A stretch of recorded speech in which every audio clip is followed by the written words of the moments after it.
Baiklah, Assalamualaikum warahmatullahi wabarakatuh. Jadi di materi ini kita akan membahas tentang konsep adopsi dan difusi inovasi dalam pembangunan pertanian. Jadi ini adalah pertemuan kita selanjutnya ya, tentang konsep adopsi dan difusi inovasi dalam pembangunan pertanian.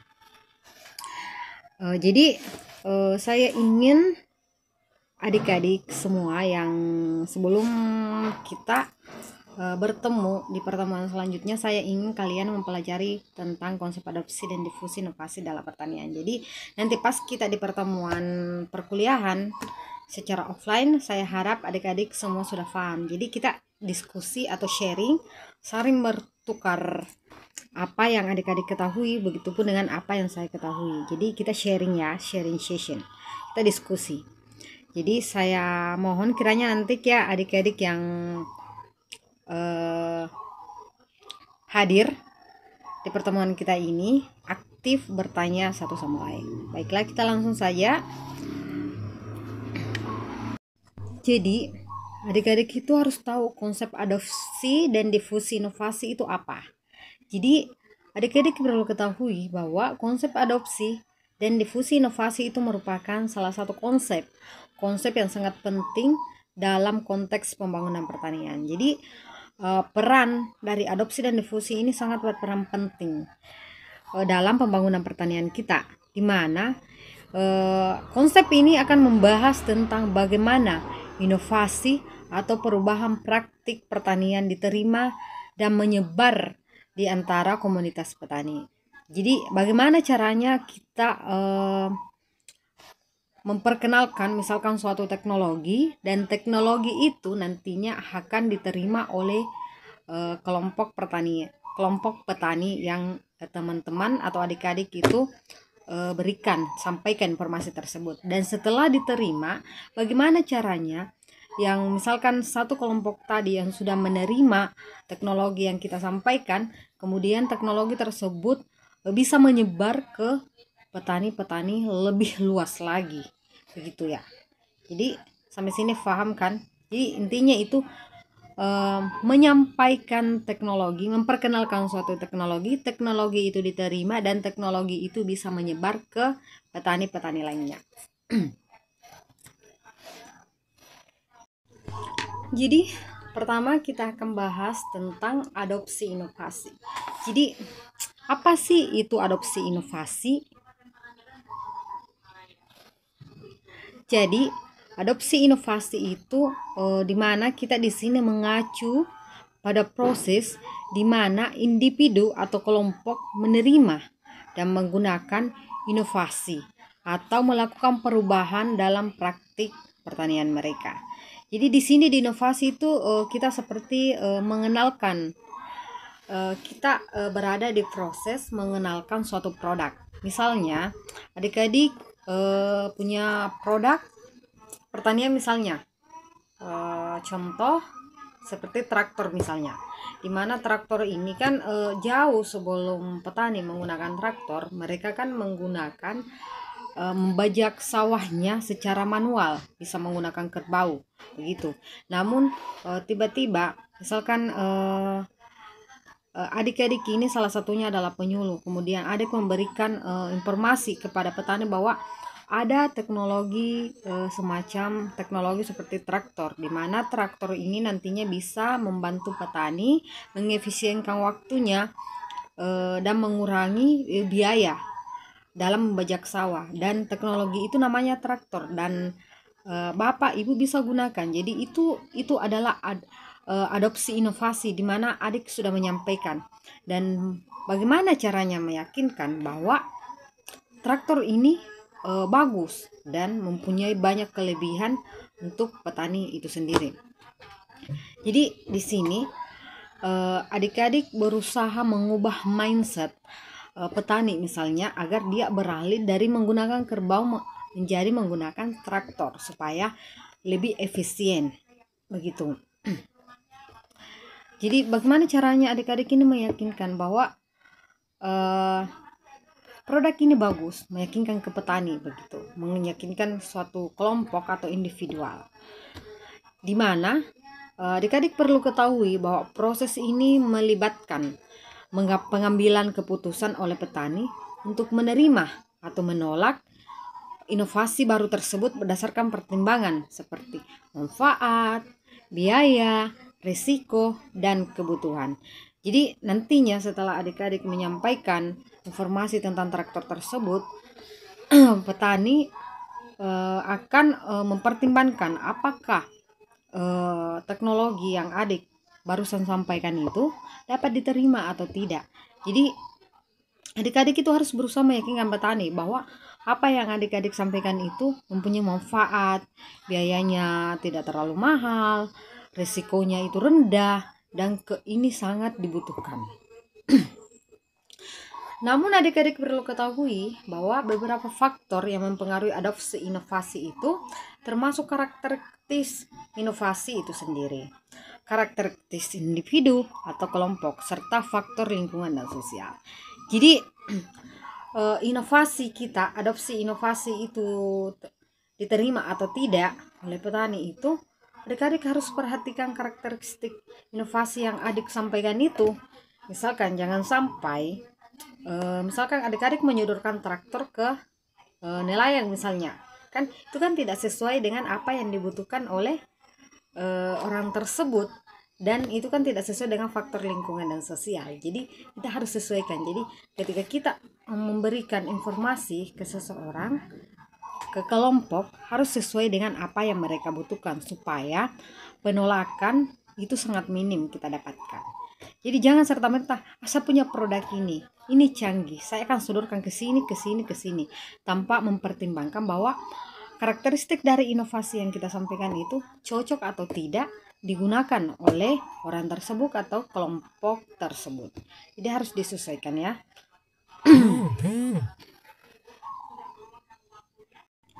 Terus next, tingkat adopsi dan indikator tahap adopsi. Jadi di sini ada tingkatan adopsi dan ada indikator tahap adopsi.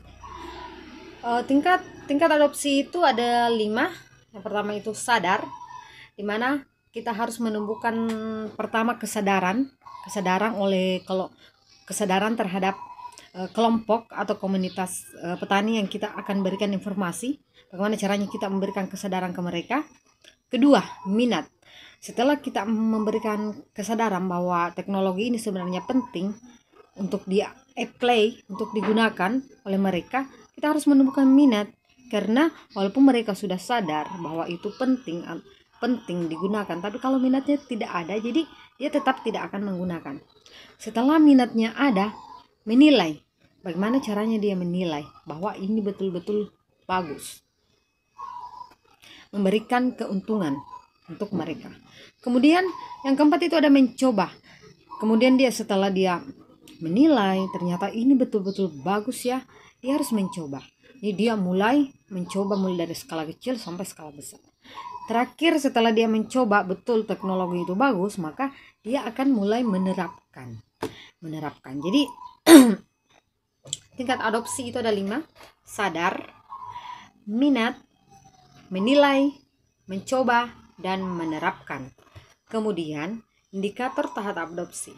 Jadi di indikator tahap adopsi itu pertama di tingkat adopsi ada indikator tahap adopsinya, yaitu pertama mendengarkan dan penuh perhatian.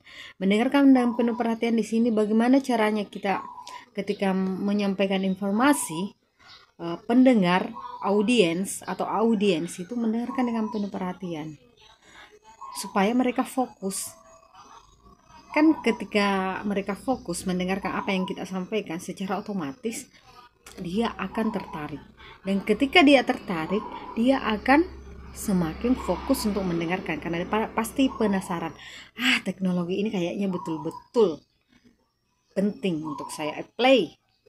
Kemudian setelah dia tertarik, dia akan mengetahui semua tentang teknologi yang kita sampaikan. Dan jadi ketika indikator tahap adopsi sadar ini terpenuhi, maka secara otomatis akan tumbuhlah minat oleh petani.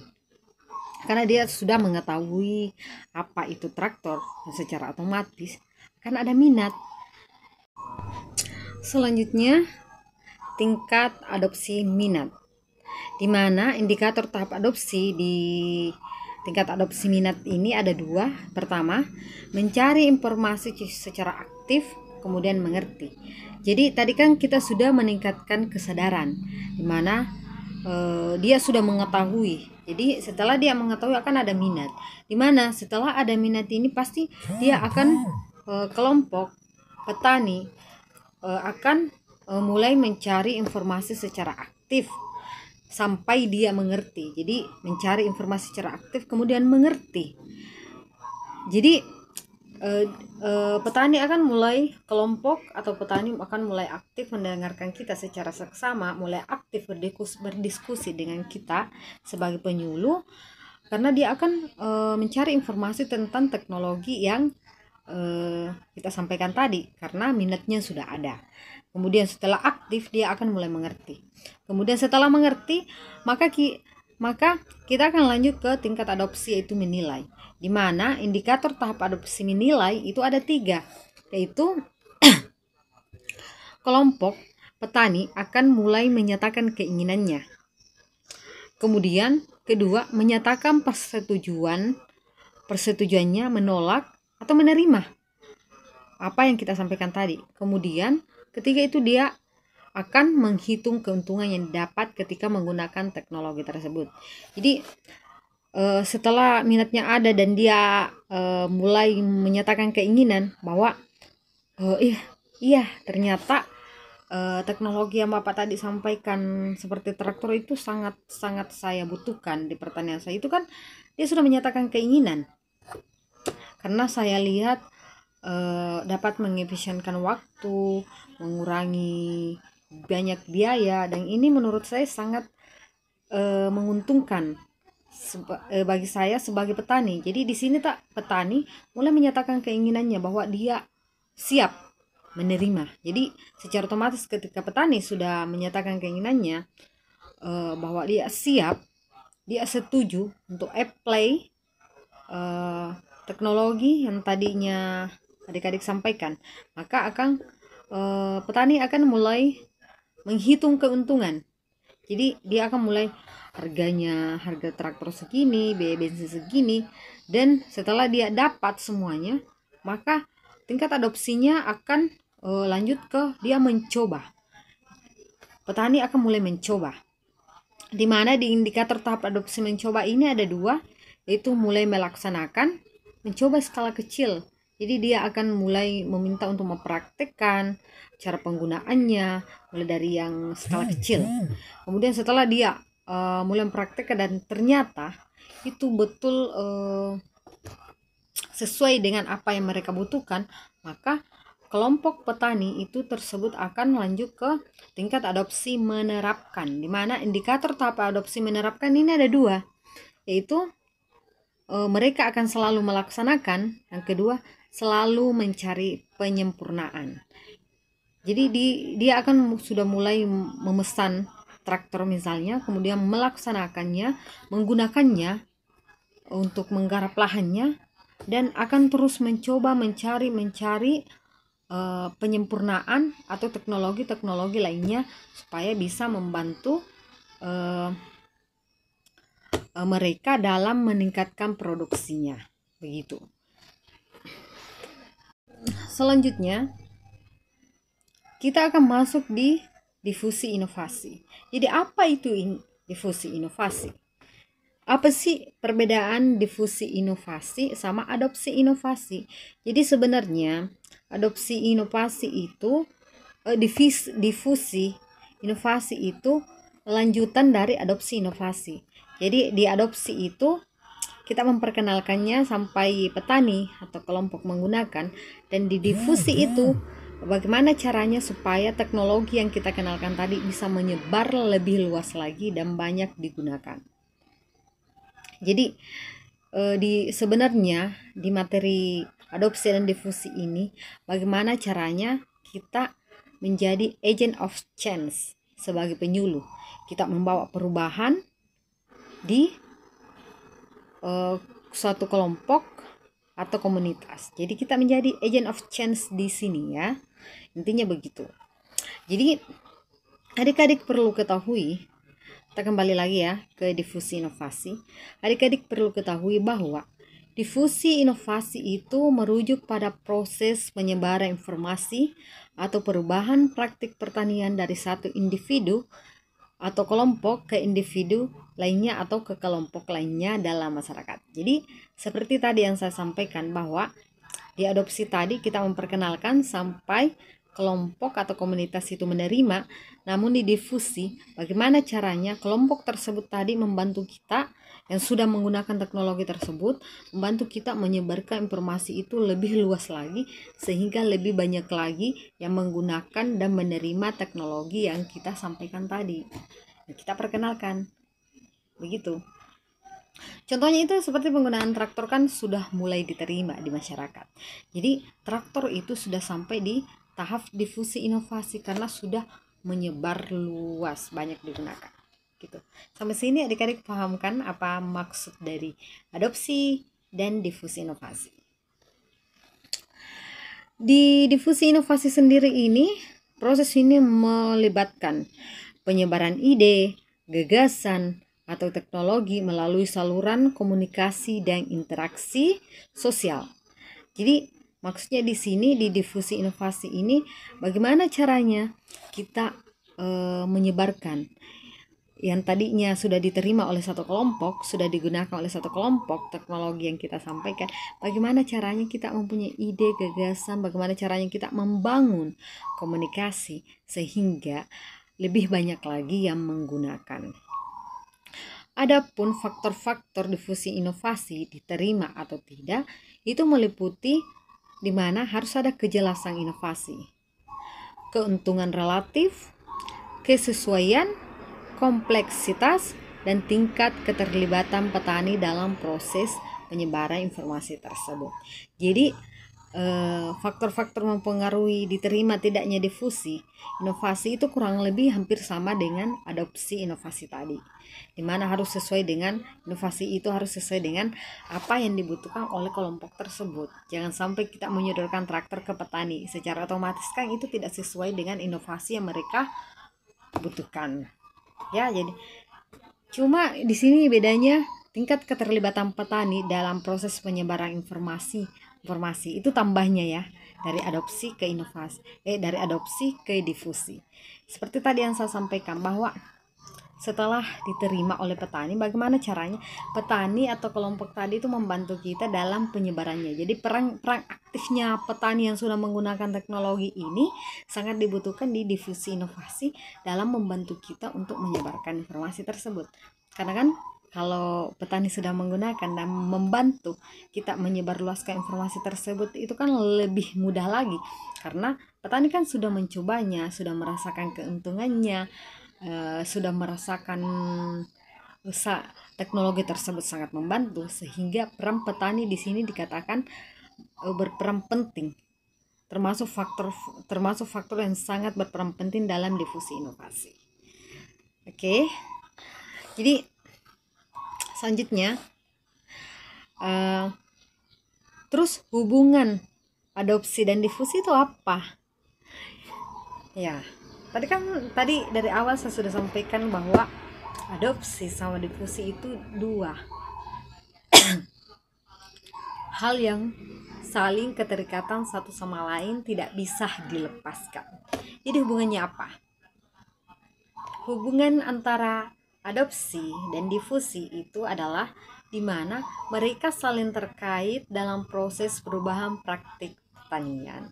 Jadi mereka itu kayak ibaratnya apa ya?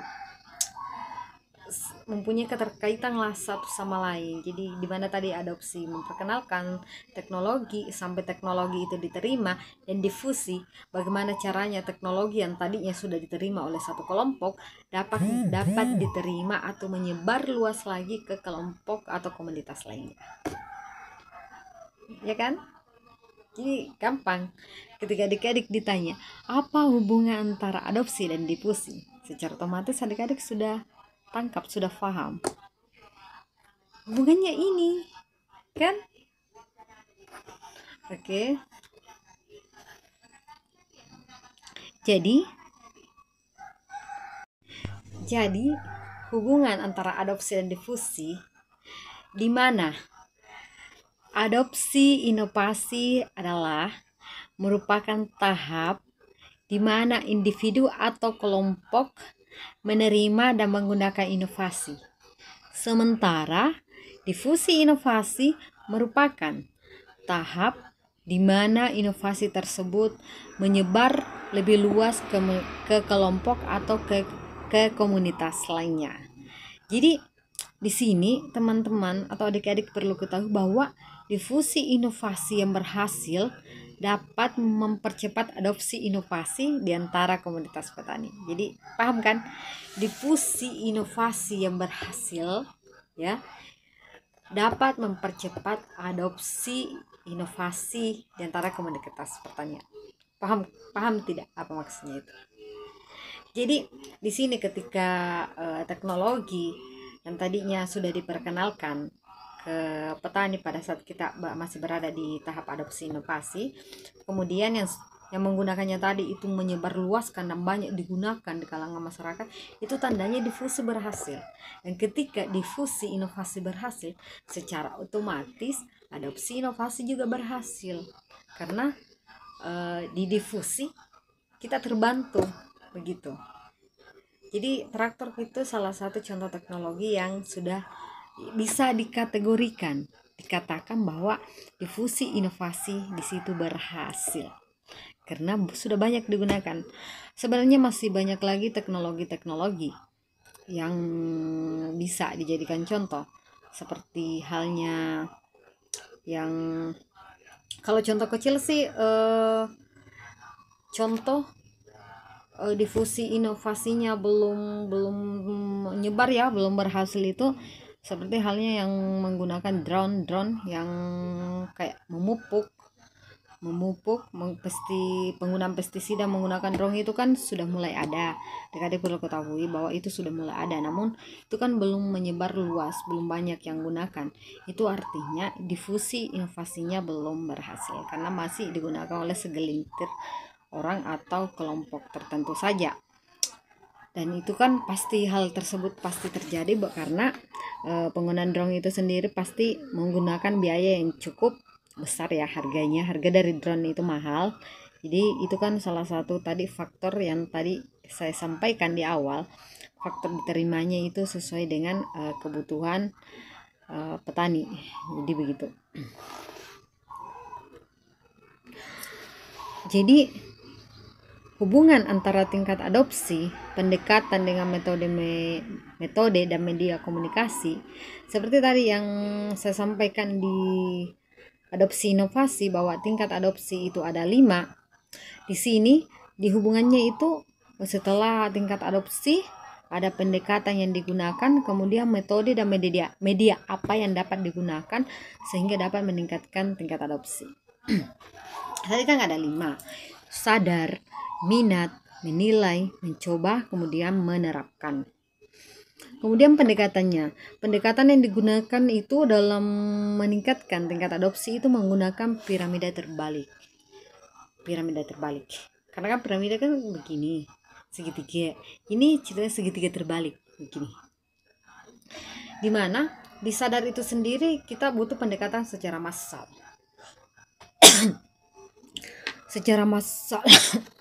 sorry. Dimana di sadar, tingkat adopsi sadar, pendekatan yang perlu digunakan itu adalah pendekatan secara massal dengan metode dan media yang dapat digunakan itu misalnya kita melakukan rapat umum, pertemuan besar-besaran begitu, rapat umum, kemudian bisa melakukan siaran radio, TV, pemutaran film, penyebaran brosur dan folder dan lain-lain, atau promosi di media sosial adik-adik seperti platform TikTok, Instagram, Twitter, Facebook, WhatsApp dan lain-lain sebagainya. Jadi di mana di sadar ini pendekatan secara massalnya kita dapat menggunakan media apapun yang dapat membantu menyebarluaskan informasi yang ingin kita sampaikan. Kemudian tingkat adopsi minat, pendekatan yang digunakan itu tingkat adopsi minat dan menilai itu pendekatan yang dapat digunakan itu secara kelompok, di mana metode dan media yang dapat adik-adik gunakan itu kita mulai melakukan pertemuan seperti kita sudah turun ke suatu tempat melakukan penyuluhan. Misalkan kita sudah mulai melakukan pertemuan, penyuluhan, penyampaian informasi tentang teknologi yang akan kita bawakan.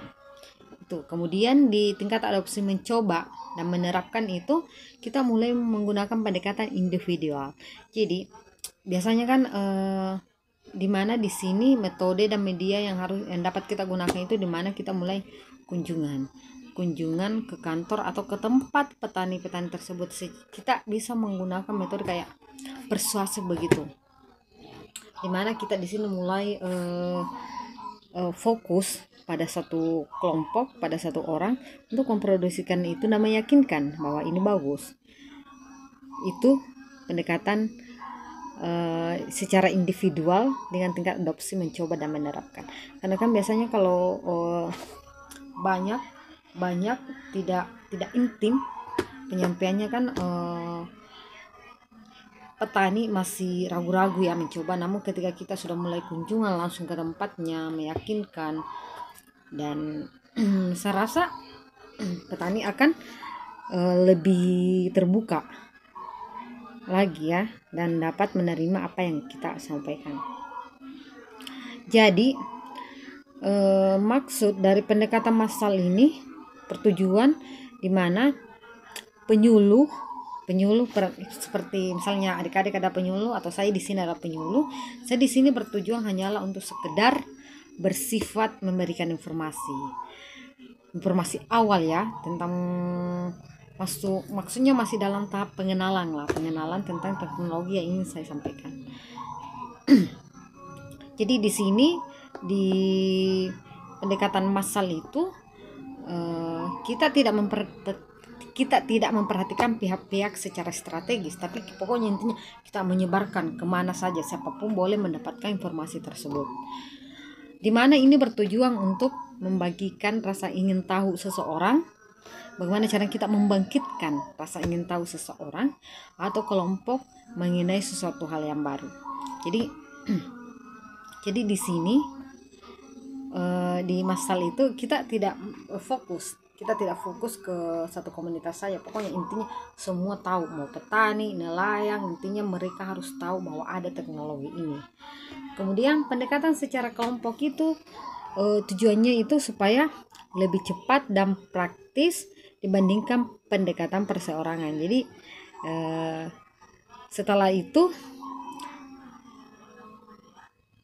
perseorangan dimana persoalannya hanyalah bagaimana menentukan kelompok strategis akan dijadikan sasaran penyuluhan. Jadi di pendekatan kelompok ini kita sudah mulai secara kelompok-kelompok sampaikan supaya kita dapat melihat bahwa ternyata kelompok A inilah yang membutuhkan. Jadi kita fokus jadi kita bisa misalkan ada 3 kelompok lah yang pada saat itu pendekatan kelompok ada 3 kelompok di situ. Di situ kita mulai aktif mencari bahwa ternyata di kelompok A tadi dia membutuhkan informasi ini sehingga dia dapat dijadikan sebagai kelompok strategis dan dapat dijadikan sasaran penyuluhan tentang teknologi yang dimasukkan tadi. Jadi adik-adik paham kan?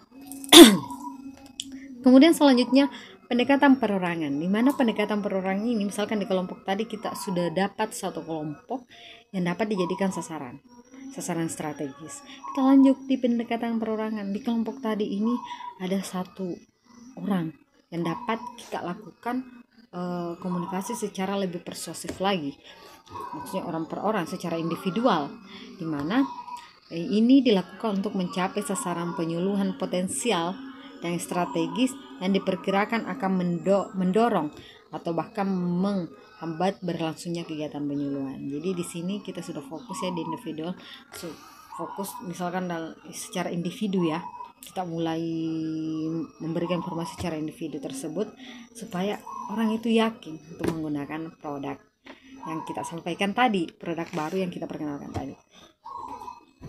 Jadi saya rasa adik-adik sudah paham dan tahu apa itu difusi inovasi dan adopsi inovasi ya. Jadi gimana ya? Jadi saya rasa adik-adik sudah paham tentang adopsi dan difusi inovasi. Jadi intinya di adopsi itu kita fokus memperkenalkan produk sampai produk itu digunakan dan diterima di suatu kelompok atau komunitas. Kemudian di difusi, di mana tadi yang kelompok yang tadi yang sudah menerima teknologi yang kita sampaikan, kelompok ini mulai menyampaikan ke kelompok lain atau individu lain supaya kelompok lain juga ikut menerima. Itulah difusi. Difusi berhasil itu artinya adopsi juga berhasil. Jadi adik-adik semua perlu adik-adik ketahui bahwa dapat disimpulkan bahwa penerapan konsep adopsi dan difusi inovasi dalam pembangunan pertanian itu sangatlah membantu dalam merancang dan melaksanakan program-program pembangunan yang lebih efektif dan berkelanjutan. Jadi konsep adopsi dan difusi ini untuk pembangunan pertanian kita ke depannya itu sangat-sangat membantu dan sangat-sangat penting. Karena ini melibatkan penggunaan strategis mulai dari komunikasi, pendekatan partisipatif yang melibatkan petani secara aktif dalam proses pengembangan, pengujian dan penyebaran inovasi pertanian. Dengan memahami faktor-faktor yang mempengaruhi adopsi dan difusi inovasi dalam pertanian seperti stakeholder pembangunan dapat meningkatkan kesuksesan dan dampak positif dari program-program pertanian. Jadi materi adopsi difusi ini sangat penting ya buat adik-adik paham begitu. Jadi saya rasa sampai di sini adik-adik semua paham, minimal tahu banyak tentang difusi dan adopsi inovasi dalam pertanian ini. Oke, sampai di sini materi kita untuk hari ini. Tapi sebelumnya jangan lupa ya subscribe my YouTube channel Petani Cantik 31 dan jangan lupa like ya. Like videonya like. Dan jangan bosan-bosan untuk melihat channel saya. Oke adik-adik, sampai ketemu kembali. Oh ya, satu lagi, jangan lupa jaga kesehatan. Kalian harus tetap selalu sehat sampai selesai. Sehat selalu ya kalian semua. Love you. Dadah. Assalamualaikum warahmatullahi wabarakatuh.